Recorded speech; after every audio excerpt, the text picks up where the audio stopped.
Good morning student, myself Ambultai. ये video class 10th के लिए है। सब्जेक्ट आपका होम साइंस है। आज का जो टॉपिक है वो क्या है कि विकास के तत्व, या हम कह सकते हैं कि विकास के क्या क्या स्थितियाँ होती हैं उसके बारे में हम अध्ययन करते हैं। इससे पहले मैंने विकास बता दिया था। विकास क्या है? एक निरंतर चलने वाली प्रक्रिया है। निरंतर चलने वाली, वो कभी भी स्टॉप नहीं होती, यानी रुकेगी नहीं। एक बार मनुष्य जन्म लेता है, यानी हम कहते हैं शिशु जन्म लेगा, तब से लेकर उसकी मृत्यु तक वो क्या होती है? निरंतर चलती रहती है। इसके साथ ही मैंने आपको बता दिया था कि क्या होता है कि हम कह सकते हैं कि जो वृद्धि होती है, वो वृद्धि क्या होती है कि कुछ समय तक के लिए होती है। वृद्धि क्या हुई? शिशु जन्म लेगा तब तो स्टार्टिंग उसकी वृद्धि होती है, धीरे धीरे वृद्धि होती रहती है। लेकिन क्या होता है, हम कह सकते हैं कि इसमें अगर लिंग जेंडर वाइज की बात करें तो उसमें क्या होता है, जो नर होती है वो क्या है कि उसकी जो आयु वृद्धि करने की होती है वो 21 वर्ष मानी गई है, जबकि जो मादा होती है यानी कि जो लड़कियां होती हैं उसकी जो अवधि मानी गई है वो 18 वर्ष मानी गई है। लेकिन विकास के बारे में मतलब बताया, चाहे वो लड़का हो या लड़की हो, हम जेंडर वाइज की बात नहीं करेंगे, वहाँ पे सीधे सीधे उसकी वृद्धि क्या होती है? लगातार चलती रहती है। एक बार कोई भी हो, उसे इसीलिए कहा जाता है मनुष्य की जो विकास की दर होती है वो निरंतर चलती रहती है। तो उसके जो तत्व होते हैं उसके बारे में हम पढ़ेंगे। क्या है? विकास की प्रक्रिया के मुख्य तत्व। विकास की प्रक्रिया के मुख्य तत्व क्या है जो निरंतर चलते रहते हैं? प्राण शक्ति। पहला पॉइंट क्या आता है? प्राण शक्ति। हम उसको क्या कहते हैं? जीवन शक्ति। इसका मतलब है कि विकास की प्रक्रिया को चलाने वाले सबसे जो मुख्य तत्व माने जाते हैं वो क्या होते हैं? प्राण शक्ति ही मानी जाती है। क्यों मानी जाती है? क्योंकि अगर मनुष्य में प्राण शक्ति रहेगी तभी तो वो निरंतर चलता रहेगा। मनुष्य में प्राण शक्ति का मतलब कि मनुष्य के अंदर आत्माओं का वास, हम कह सकते हैं ना, हम कहते हैं ना कि अपने हमारे अंदर आत्मा है तभी हमारे चलने, आत्मा निकल जाती है तो मनुष्य मर जाता है। तो ऐसा नहीं, मनुष्य के अंदर आत्मशक्ति होती है जिसमें वो क्रियाओं को करने के लिए सक्षम होता है, अपनी सोच डेवलप करता है कि मुझे करना क्या है। मतलब अपनी जीवन को चलाने के लिए जो शक्ति होती है वो होनी अति आवश्यक है, तभी वो मनुष्य कुछ भी कर सकता है। ठीक है। दूसरा पॉइंट आता है परिपक्वता। परिपक्वता का मतलब होता है डेवलप, मतलब मेच्योरिटी। हम कह सकते हैं कि मनुष्य के अंदर कौन कौन सी मेच्योरिटी आती है। मैंने बताया जैसे विकास है वो तो निरंतर चलने वाली है, वो मेच्योरिटी आती रहती है जैसे जैसे मनुष्य वृद्धि करता है। उसके साथ ही आती है वृद्धि। वृद्धि की भी तो मेच्योरिटी आती है, परिपक्वता। वृद्धि क्या होगी? धीरे धीरे मनुष्य 1 वर्ष 2 वर्ष 3 वर्ष 4 वर्ष जैसे जैसे ग्रोथ करता रहेगा उसके साथ साथ उसके विकास की भी क्या होती है? मेच्योरिटी आती रहती है। पहला जो शिशु जन्म लेता है उसे किसी का नहीं होता, वो सिर्फ अनुकूलित करता है, लोगों को देखता है, उसको ऑब्जर्व करता है। उसको पहले क्या आती है? अपनी इंद्रियों के द्वारा ऑब्जर्व करता है, फिर उसको धीरे धीरे आगे जैसे जैसे बढ़ता है इंद्रियों के साथ साथ क्या करता है? वो आगे की चीज़ों को भी समझता है। ठीक है।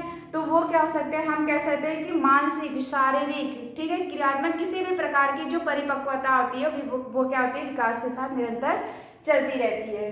तीसरा पॉइंट आता है सीखना एवं अनुकरण। सीखना एवं अनुकरण सबसे ज्यादा होता है। वो भी हम क्या करते हैं? ये भी विकास का यही एक भाग होता है और ये क्या होता है? चलता रहता है। जैसे मैंने आपको बताया था कि परिपक्वता स्टार्टिंग से नहीं आती, वो धीरे धीरे बढ़ती रहती थी। उसी के साथ है सीखना। जैसे छोटा बच्चा है, पहले वो क्या करेगा? जब जन्म लेता है तो वो अपनी आँख, नाक, कान, इन्हीं जो इंद्रियां होती है इनके द्वारा देखता है। शुरुआत में उसे मतलब हम कहते हैं 18 दिन तो किसी किसी इंद्रियों के द्वारा ही वो महसूस करता है, लेकिन कोई भी ऑब्जर्व नहीं करता। 18 दिन के बाद वो महसूस करता है कि ये मेरी माँ है, ये मतलब उन चीज़ों को देखना शुरू करता है। धीरे धीरे वो बढ़ता है तो 1 साल में वो अपनी माँ के पास ज़्यादा रहता है क्योंकि उसको पता है कि ये मेरे लिए ही है। औरों से डरता है क्योंकि उसने देखा नहीं होता है, तो वो क्या करता है? अनुकरण करता है। अगर हम 5 साल के बच्चे की बात करें तो हम उसको कहते हैं ये करो बेटा या ये नहीं करो, तो वो क्या करता है? अनुकरण करता है, हमारी बातों पर डिपेंड रहता है, किसी ना किसी पे क्या करता है? डिपेंड रहता है। और उसको क्या करता है? जब उसको जो कहा जाता है वो क्रिया वो करता है, तो वो क्या करता है? सीखता है, अनुकरण करता है। जब तक वो माता पिता के संरक्षण में था वो सदैव सीखता है, अनुकरण करता है। और उसके बाद भी क्या होता है? जब हम बड़े होने की भी बात करें तो उसके साथ भी हम क्या करते हैं? सीखते हैं, अनुकरण ही करते रहते हैं। मतलब हम जितने बड़े होते जाएंगे हम किसी ना किसी को अपने से बड़े को देखेंगे, उसके मतलब की हुई क्रियाओं को देखेंगे, वो अच्छा है बुरा है तो उससे सीखेंगे और उनको क्या करेंगे? अगर अच्छा है तो उनका अनुकरण करेंगे और नहीं अच्छा है तो उनको हम निग्लेक्ट कर देते हैं, मतलब उसको हटा देते हैं। लेकिन हम कुछ ना कुछ करते रहते हैं जब तक हम जीवित हैं, विकसित हो रहे हैं, तो हम क्या करेंगे? सीखेंगे और अनुकरण की क्रिया करते रहेंगे।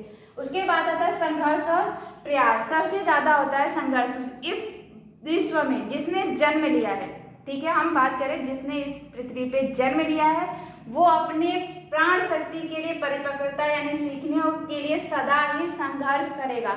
अगर संघर्ष नहीं करेगा तो उसकी प्राण शक्ति वहीं समाप्त होगी और धीरे धीरे वो क्या हो जाएगा, अपनी मृत्यु की तरफ जाने लगेगा। जैसे मैं बता रही हूँ आपको कि संघर्ष करना, मनुष्य भोजन नहीं मिल रहा तो वो क्या करेगा, अपनी प्राण शक्ति के लिए संघर्ष तो करेगा, कुछ ना तो कुछ करेगा, किसी से अनुकरण करेगा, ठीक है, किसी को क्या करेगा, किसी को देखेगा किस प्रकार से वो कमाने की क्रिया कर रहा है तो उसका अनुकरण करेगा। उसमें क्या होगा, करने से पहले उसमें परिपक्वता आएगी तो क्या होता है, प्रयास जो होता है और संघर्ष ये सभी को लेके चलता है, हम कह सकते हैं। तो विकास जो होता है वो एक दूसरे पे डिपेंड होते हैं। हम प्राण शक्ति रहेगी तभी मेच्योरिटी आएगी, मेच्योरिटी आएगी तभी हम इंसान क्या करके सीखेगा, करके सीखने के लिए उसे संघर्ष करना पड़ेगा। तो ये सब क्या हम एक दूसरे से रिलेट करते हैं। ये जब तक करते रहेंगे तभी मनुष्य अपने जीवन में विकसित होता रहेगा, वृद्धि करता रहेगा। और जिस दिन इन क्रियाओं को वो छोड़ता है तो धीरे धीरे क्या करता है, अपने शरीर को त्यागने की इच्छा के अनुसार चला जाता है, यानी कि उसकी मृत्यु की ओर चला जाता है। तो मनुष्य में विकास की जो क्रिया होती है, हम कहते हैं जीवन प्रयत्न चलती रहती है, तो वो इसी आधार पर चली रहती है, इन तत्वों के आधार पर ही वो जीवन प्रयत्न चलती रहती है। आशा करती हूँ कि आपको ये वीडियो समझ में आई होगी कि विकास के क्या मुख्य तत्व होते हैं।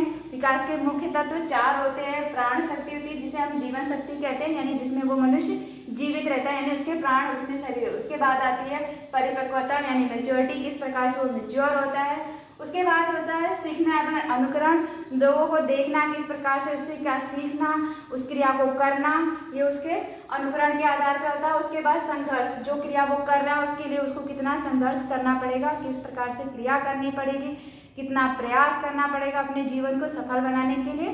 तो ये सारे तत्व थे। धन्यवाद।